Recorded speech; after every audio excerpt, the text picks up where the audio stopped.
ವಿಕಲಚೇತನ ಸಮುದಾಯಕ್ಕೆ ಶೇಕಡಾ 5ರಷ್ಟು ಅನುದಾನ ಕಾಯ್ದಿರಿಸಲು ಪುರಸಭೆ ಮುಖ್ಯಾಧಿಕಾರಿಗಳಿಗೆ ಮನವಿ. ಮಾನ್ಯ ಪುರಸಭೆಯ 2025-26ನೇ ಸಾಲಿನ ಬಜೆಟಿನಲ್ಲಿ ವಿಕಲಚೇತನ ಸಮುದಾಯಕ್ಕೆ ಕಾಯ್ದಿರಿಸಿರುವ ಶೇಕಡಾ 5ರಷ್ಟರ ಅನುದಾನದಲ್ಲಿ ವಿಕಲಚೇತನರಿಗೆ ಶಿಕ್ಷಣ, ಆರೋಗ್ಯ, ಉದ್ಯೋಗ ಮತ್ತು ವಸತಿ ಸೇರಿದಂತೆ ಮೂಲಭೂತ ಸೌಕರ್ಯಗಳು ಮತ್ತು ಎಲ್ಲ ಸೌಲಭ್ಯಗಳನ್ನು ಒದಗಿಸಲು ಅವಕಾಶ ಕಲ್ಪಿಸಿಕೊಡಬೇಕು ಎಂದು ಪುರಸಭೆ ಮುಖ್ಯಾಧಿಕಾರಿ ಪರಶುರಾಮ್ ದೇವಮಾನಿ ಅವರಿಗೆ ಆರ್ಪಿಡಿ ಟಾಸ್ಕ್ ಫೋರ್ಸ್ ಸಮಿತಿ ಮನವಿ ಸಲ್ಲಿಸಿತು.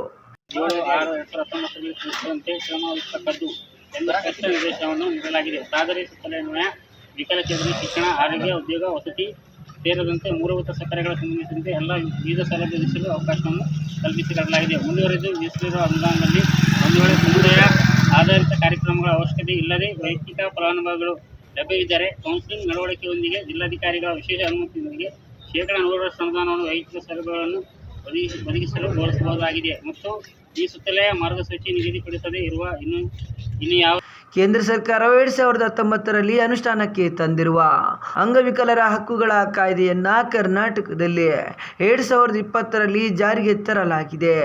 ಕಾಯ್ದೆಯಲ್ಲಿ ಅಂಗವಿಕಲರಿಗೆ ಸರ್ಕಾರದ ಎಲ್ಲ ಯೋಜನೆಗಳಲ್ಲಿ ಮೀಸಲು ಜೊತೆಗೆ ಒಟ್ಟು ಬಜೆಟಿನಲ್ಲಿ ಶೇಕಡಾ 5ರಷ್ಟು ಬಳಕೆ ಕಡ್ಡಾಯಗೊಳಿಸಿದೆ. ಹೀಗಾಗಿ ತೀವ್ರತರವಾದ ನ್ಯೂನತೆ ಹೊಂದಿರುವ ಬುದ್ಧಿಮಾಂದ್ಯತೆ, ಬಹುವಿಧ ಅಂಗವಿಕಲತೆ, ಮಾನಸಿಕ ಅಸ್ವಸ್ಥತೆ, ಆಟಿಸಂ ವಿಕಲಚೇತನ ಮಕ್ಕಳ ಪೋಷಕರಿಗೆ ವಾರ್ಷಿಕವಾಗಿ 10,000 ರೂಪಾಯಿಗಳ ಆರೈಕೆದಾರರ ಭತ್ಯೆಯನ್ನು ಒದಗಿಸಬೇಕು. ಇನ್ನು ದೈಹಿಕ ಶ್ರವಣ ದೋಷ, ಮಂದದೃಷ್ಟಿ ವಿಕಲಚೇತನರಿಗೆ ಸ್ವಯಂ ಉದ್ಯೋಗವನ್ನು ಕೈಗೊಳ್ಳಲು ಸಹಾಯಧನವನ್ನು ಒದಗಿಸಬೇಕು.